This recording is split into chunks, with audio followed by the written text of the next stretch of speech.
everyone, welcome to my kitchen. This is Cece.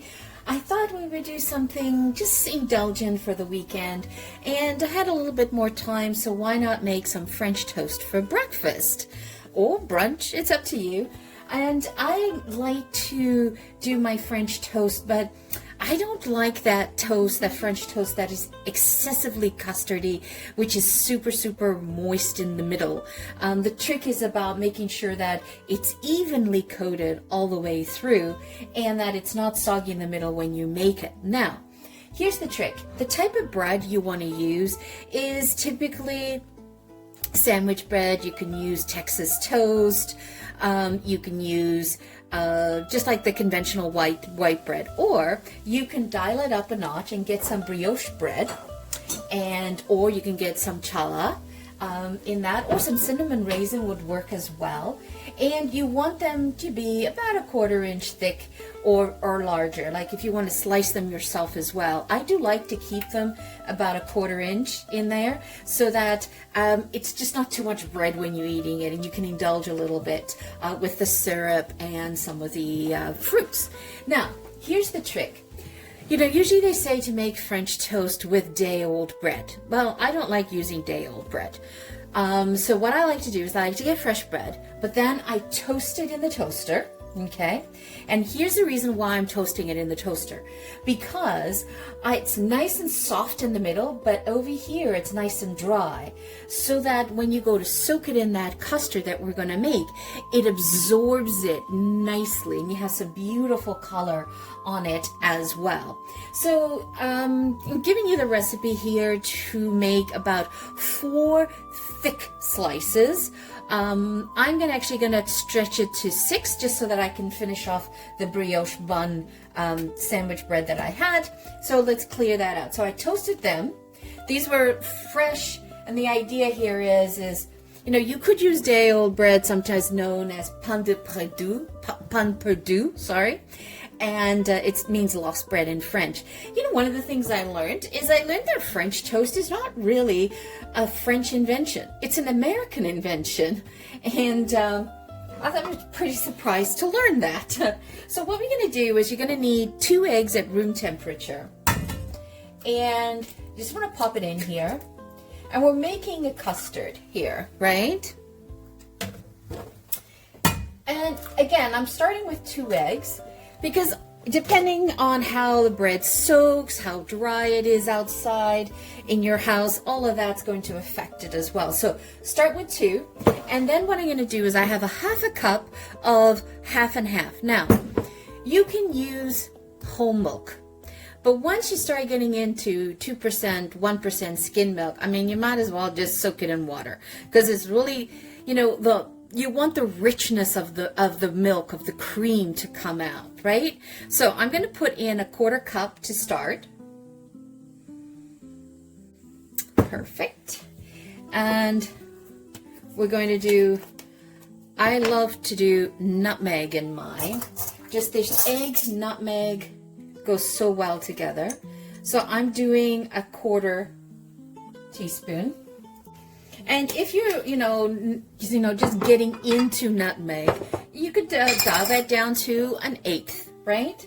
And I love cinnamon, but I don't like my French toast to be overly cinnamony, because I want to taste all the flavors. So I'm going to do a teaspoon.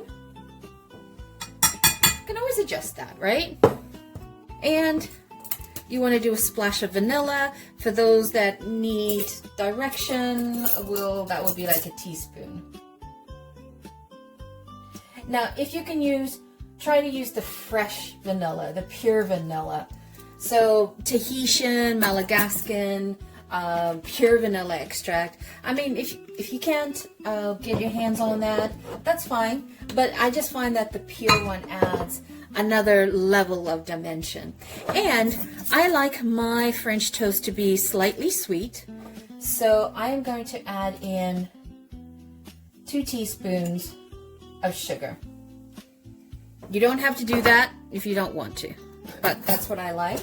And I like to use this type of whisk, because just the conventional whisk, I feel that the nutmeg and the cinnamon gets caught, and then you get these lumps. So I'm trying to avoid those lumps.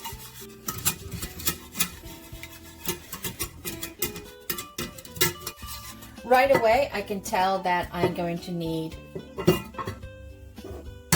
another egg. And a little bit of more milk. I'm not going to adjust the seasonings. The seasonings are fine. I just added more liquid.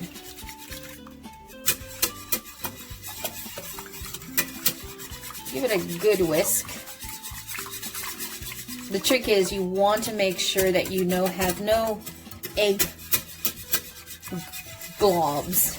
You want to get all the white incorporated nicely. And I'm using a very large rectangular, you could use a pie plate, but I want enough room available in here. So what I like to do is I like to do a pinch of salt into this dish. The salt will enhance the sweetness. Okay, that's how easy peasy it is. And so now,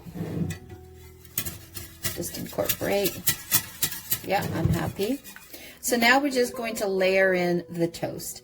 And the trick here is that you want to let it sort of sit up for a bit, just to soak up the custard. And I don't like to have it sort of hanging around too much because I don't like an overly soggy French toast. So let's flip that over. You could use your tongs. Okay. And then I just like to just drop it in.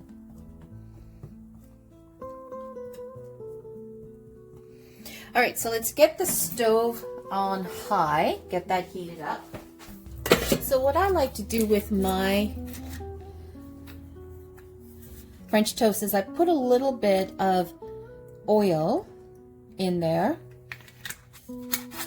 just so that it doesn't burn, but then I put in butter.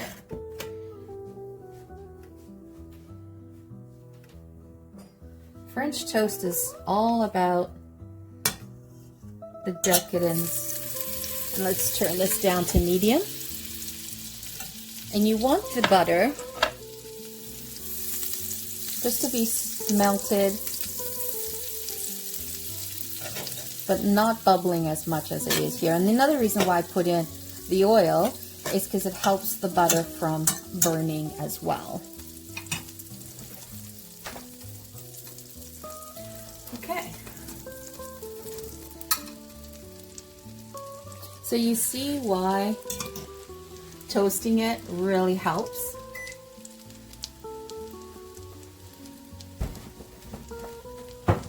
While we wait for that to go, I'm gonna do the other pieces of toast. And there's absolutely no rush. And another way of checking when it's done is if you press your finger down the middle and you're getting liquid, like the custard sort of coming out, then you definitely still have too much custard in there. These are perfect. They're nice, and see how bouncy they are?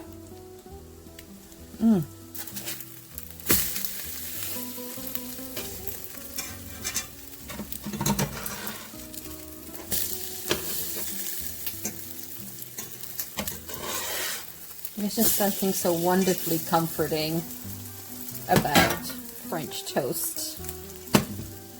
Then I just sort of put a little bit of paper towel on a tray here.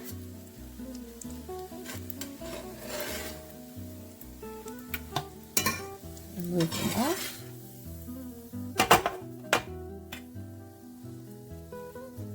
There's nothing worse than dry French toast. I had it once at a cafe and it was so bad, it just turned me off of it. I remember having it with a friend and She just looked at me like I was strange.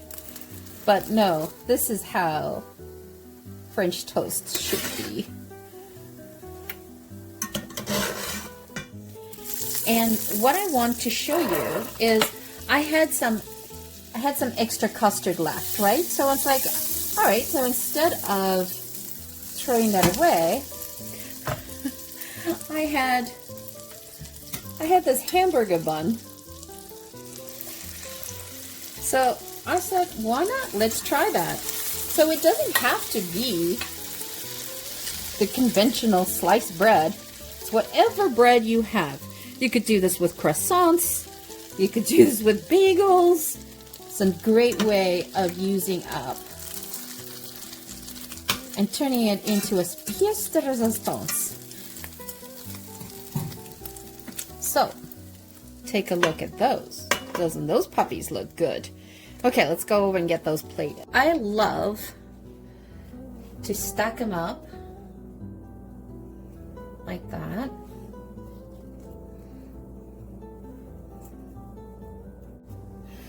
Then I personally like to use fresh berries, and some people like to do like a berry syrup.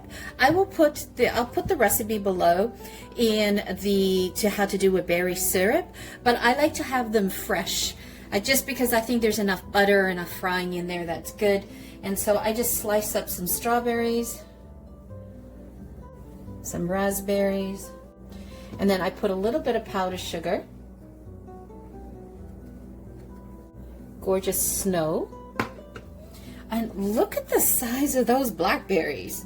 Went to the market and I was so surprised. So I'm just gonna slice these because they're a little too big.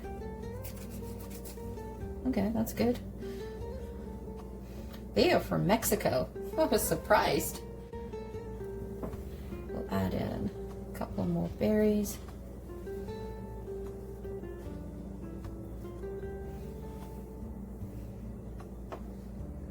And there we go. A little bit more powder. And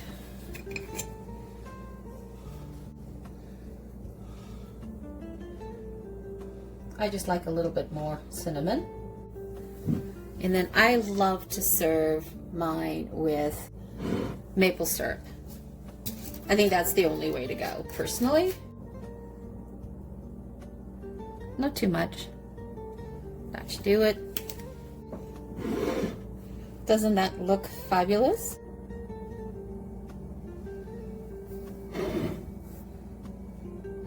Isn't that a perfect Sunday brunch, Sunday breakfast? Oh, it is for me. Wow, this was so indulgent, so good. And pop in there. See in here, it's not overly soggy. It's got that bit of a custard to it. Not sweet at all. It's just perfect. And I love, serving it, like having it with a bite of fresh berries. So good. So there you have it, French toast, simple to do. And it's well worth spending the time in the kitchen putting it together in the morning on a Sunday or Saturday. This is definitely a weekend meal if you have the time. Thanks again for joining me. If you're new to the channel, welcome. If you're a returning champion, thank you so much for your love. If you have not yet subscribed, please hit that subscribe button, that bell notification. It's important for us to have YouTube get engagement with our audience, and it helps promote our channel across the board. Once again, thank you so much for joining me. Always greatly appreciated. Ciao for now. Have a fabulous day. Don't forget to hit subscribe.